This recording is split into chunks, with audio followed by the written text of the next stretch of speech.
आप तमाम लोगों का फिर से स्वागत है आपके अपने YouTube channel the math file पे। और जैसा कि लिखा हुआ है कि आज हम लोग कौन सा चैप्टर पढ़ेंगे, ब्लड रिलेशंस। एक रीजनिंग का टॉपिक है और इससे पहले मैंने रीजनिंग का एक और टॉपिक कंप्लीट कर दिया है, कैलेंडर। जो लोग नए जुड़े हैं वो जाके कैलेंडर की प्लेलिस्ट में वो कैलेंडर का जो वीडियो है वो देख सकते हैं। उम्मीद करूंगा कि वो लोग उसे आसानी से समझ जाए और बेहतर से बेहतर तरीके से मैंने बताया है और इजीएस्ट वे में बताया है। और मैं रिलेशंस पे कुछ बोलना चाहूँगा कि जो लोग चाहते हैं वो दूसरों पर पड़े भारी, जो लोग चाहते हैं दूसरों पर पड़े भारी, तो उनके लिए ज़रूरी है कि मजबूत और अच्छे करें अपने रिश्तेदारी।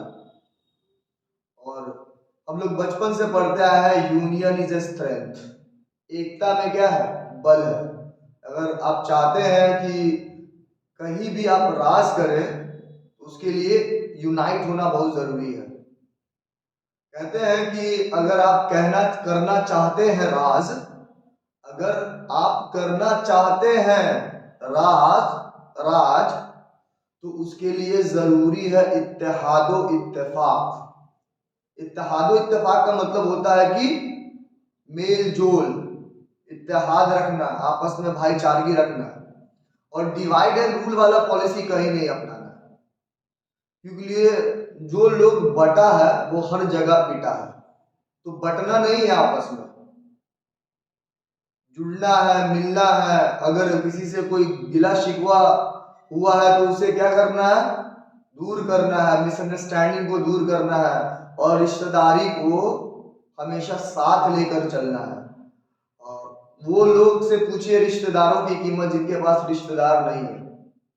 तो रिश्तेदारी होना बहुत जरूरी है और उनकी कद्र करना बहुत जरूरी है। कहते हैं कि तन्हा रहने का अंदाज तुम्हें तन्हा न कर दे शाहरुख, जुदा रहने का अंदाज तुम्हें तन्हा न कर दे शाहरुख। ये रिश्ते सिर्फ फुर्सत के नहीं, तवज्जो के मोहताज होते हैं। तो रिश्तेदारी को तवज्जो दीजिए। और बिना देरी किए हुए अब आते हैं इस टॉपिक पे जिसका नाम है ब्लड रिलेशंस। नाम ही से पता चल रहा है यहाँ पे सगा संबंधी की बात होगी। तो याद रखिएगा, पहले जिनको ये टॉपिक पढ़ना है वो अपने रिश्तेदार के बारे में कुछ जाने, उससे इस टॉपिक को बनाने में बहुत ही आसानी होगी।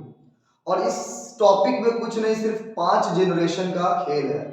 आप खुद को मिडिल में मानिए। आपसे ठीक ऊपर क्या होंगे? आपके पापा होंगे। और पापा के उनसे एक जनरेशन ऊपर क्या होंगे? दादाजी होंगे।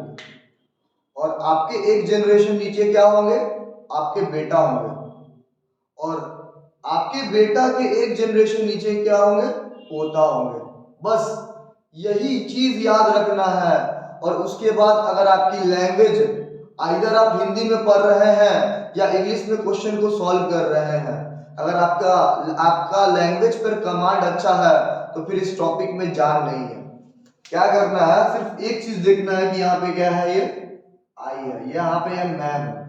मेरे से एक जनरेशन ऊपर क्या होंगे? फादर जी होंगे। और फादर के एक जनरेशन ऊपर क्या होंगे?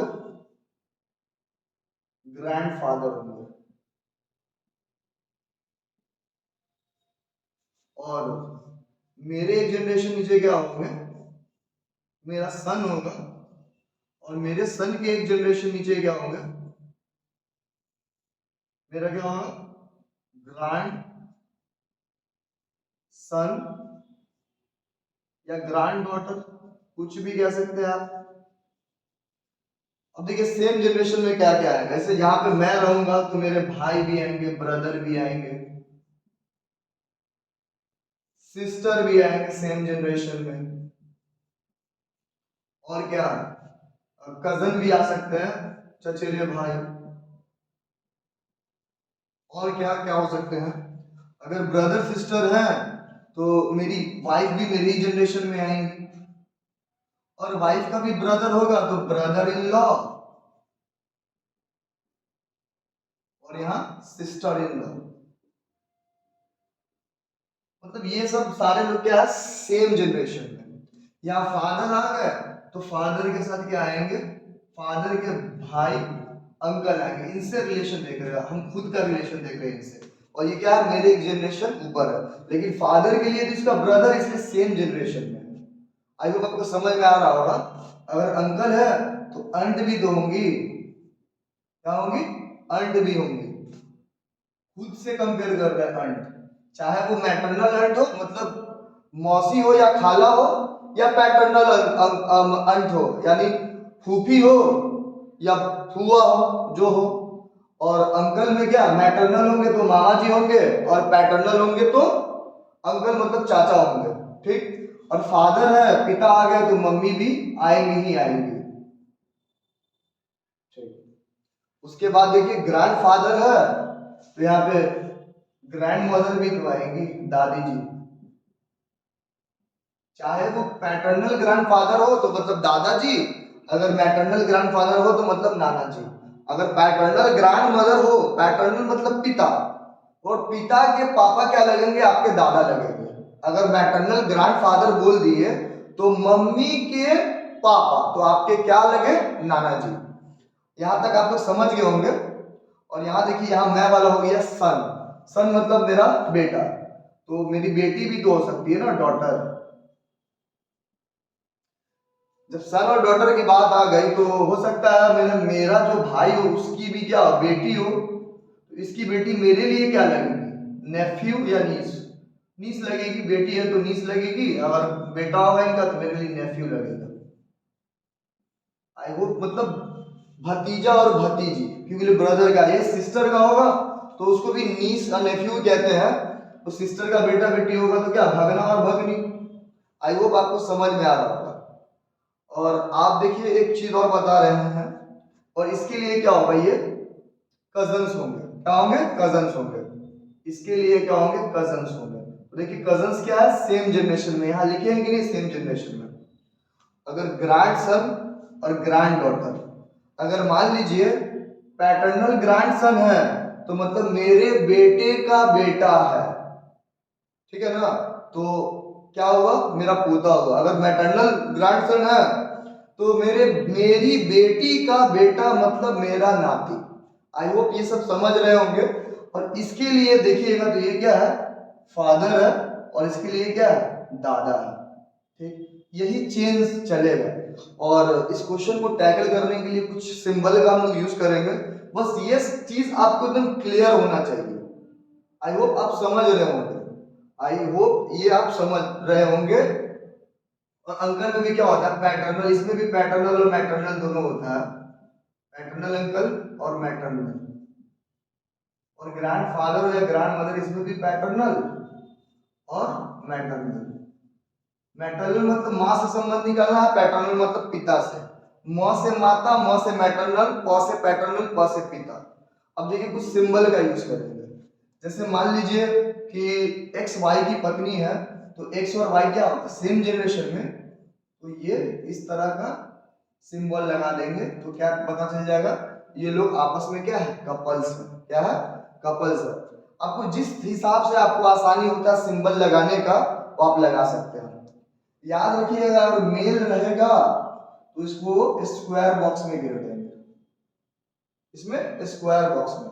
अगर फीमेल रहेंगी तो उसको क्या कर देंगे, सर्कल कर देंगे। जैसे मान लीजिए कि क्या बोला है कि एक्स की पत्नी वाई है, वाई क्या है, पत्नी है, तो पत्नी को गोल घेर दिए तो एक्स क्या होगा, पति होगा। आई होप आप समझ गए होंगे।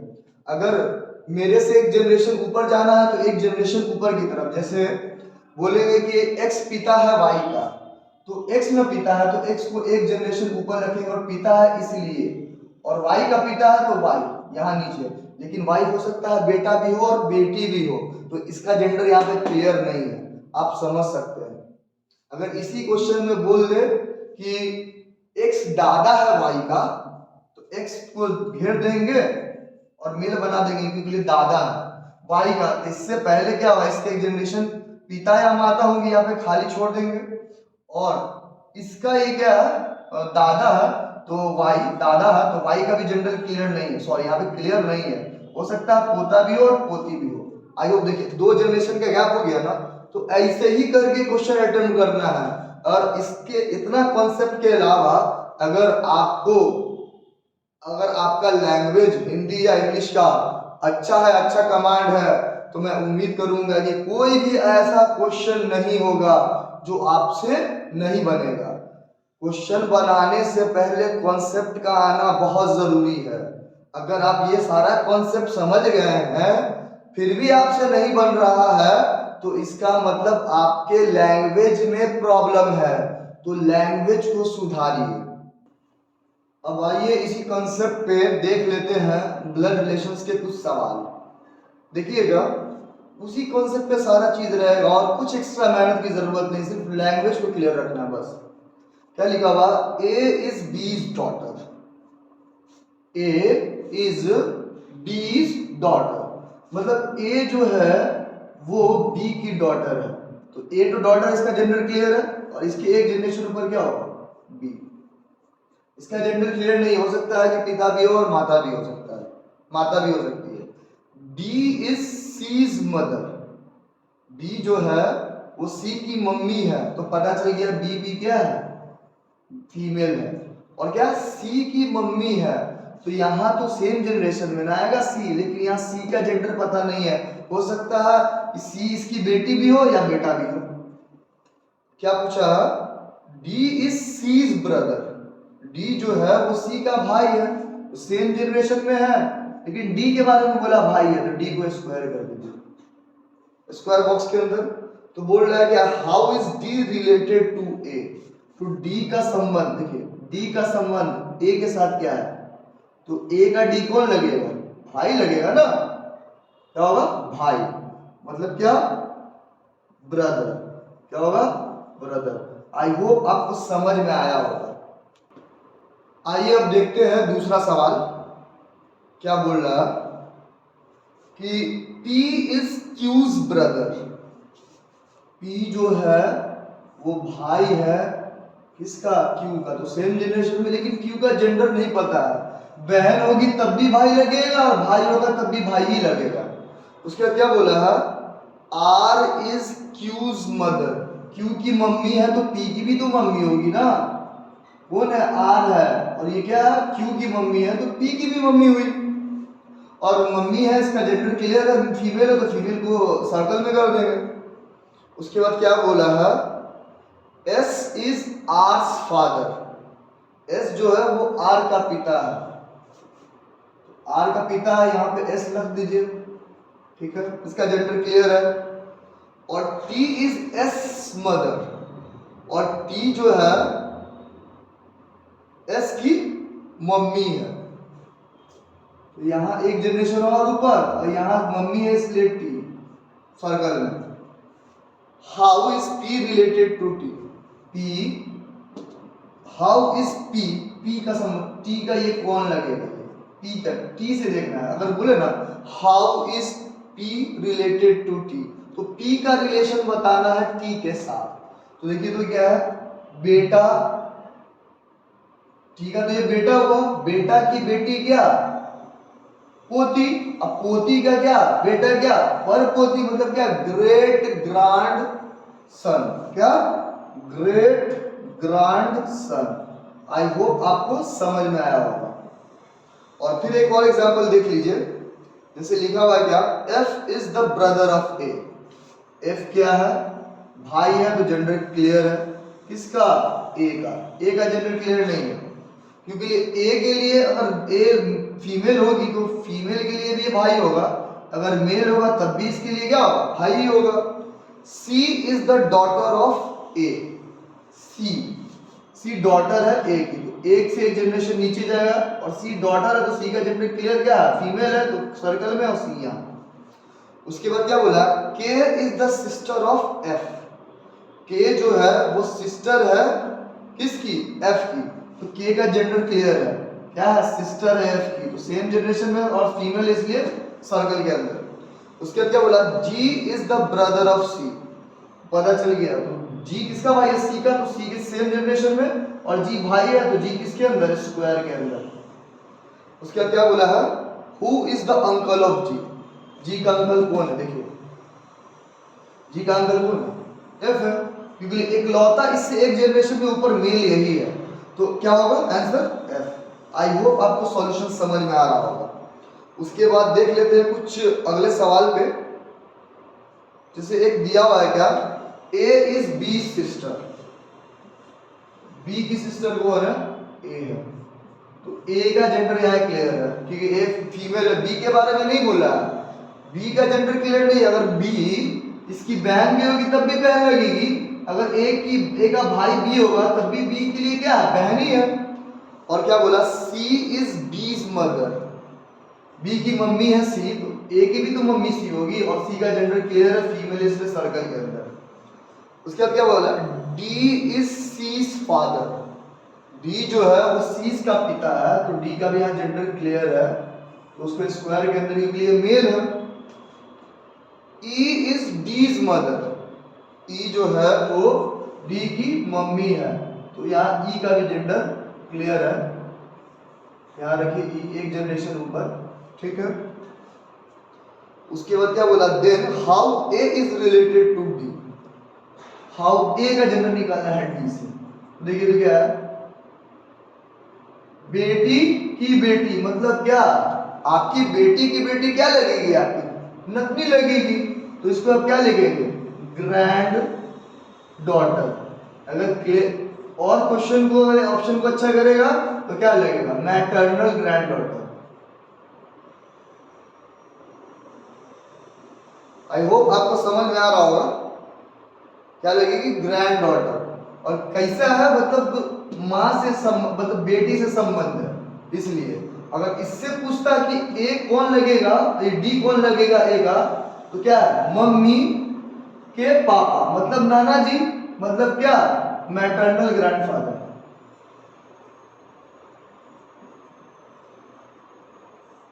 ऐसे मैटर कुछ यहाँ होता है नहीं, क्योंकि हम ज्यादा क्लैरिटी के लिए इसको सिर्फ ग्रैंड डॉटर ही बोल देंगे, ठीक है। आई होप आपको सॉल्यूशन समझ में आ रहा होगा। फिर एक और सवाल देख लीजिए, क्या लिखा हुआ, सी इज वाइफ ऑफ बी, तो सेम जनरेशन में शादी होता है, सी क्या है, वाइफ है, तो वाइफ है तो सी का जेंडर क्लियर, किसका, बी का, तो ये कपल है तो इस तरह से कर देंगे, डबल लाइन खींच देंगे, ठीक है। और एक फीमेल होगा तो शादी जब होगा तो मेल ही के साथ होगा ना, तो किसके साथ, बी के साथ, तो बी किसमें, स्क्वायर बॉक्स में। आपको समझ में आ रहा होगा। और E is the son of C, E क्या है, सन है सी का, तो E का भी जेंडर क्लियर है, सी। A is the brother of B, ए क्या, भाई है, तो सेम जनरेशन में आएगा, भाई है तो स्क्वायर बॉक्स के अंदर आएगा। एंड फादर ऑफ डी, ए के बारे में बोल रहा, ए तो बी का भाई है, लेकिन डी का क्या, पिता है, लेकिन डी का पिता है, जिसका मतलब डी एक जनरेशन नीचे, लेकिन डी का जेंडर क्लियर नहीं है। हो सकता है कि बेटा भी हो या बेटी भी हो, बेटी भी अपने पापा को पापा ही बोलेगी, या बेटा भी अपने पापा को पापा ही बोलेगा, ठीक है। तो what is the relationship of E to D, तो ई से डी का क्या संबंध है, कजन का संबंध है, किसका संबंध है, कजन का, मतलब हो सकता है कि चचेरा भाई हो या चचेरे बहन हो। आई होप आपको समझ में आएगा, क्योंकि क्या है कि पापा के भाई मतलब अंकल का बेटा या बेटी, तो हमारा क्या, ई का कौन, कजन। आई होप आपको सॉल्यूशन समझ में आ रहा होगा। तो आज के ड्रॉप को यहीं पे खत्म करते हैं, और नेक्स्ट ड्रॉप में देखेंगे कुछ अलग टाइप के सवाल, जैसे pointing to a photograph, coded form, और कोशिश करेंगे इस ब्लड रिलेशंस को जल्द से जल्द खत्म करके नया टॉपिक शुरू करने का। मैथ्स भी पढ़ाना, अभी मैथ्स में टाइम एंड वर्क और मेन वुमेन और चिल्ड्रन का जो टाइम एंड वर्क का ही पार्ट है वो खत्म हो चुका है, और टाइम एंड वर्क में ही एक पार्ट आता है वर्क एंड वेजेस, तो उसको भी पढ़ाना है, उसका भी ख्याल रखना है।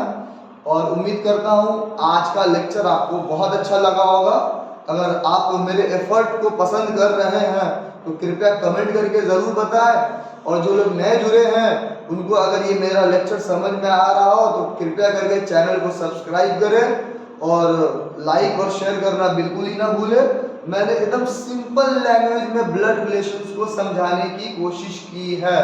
उम्मीद करता हूँ आपको पसंद आया होगा। और ख़त्म करने से पहले आज का लेक्चर मैं फिर से वही शेर कहूँगा कि अब जा रहा हूँ इस महफिल से, बस इतनी गुजारिश है जब नाम मेरा आए तो अच्छी सी दुआ देना। धन्यवाद। जय हिंद।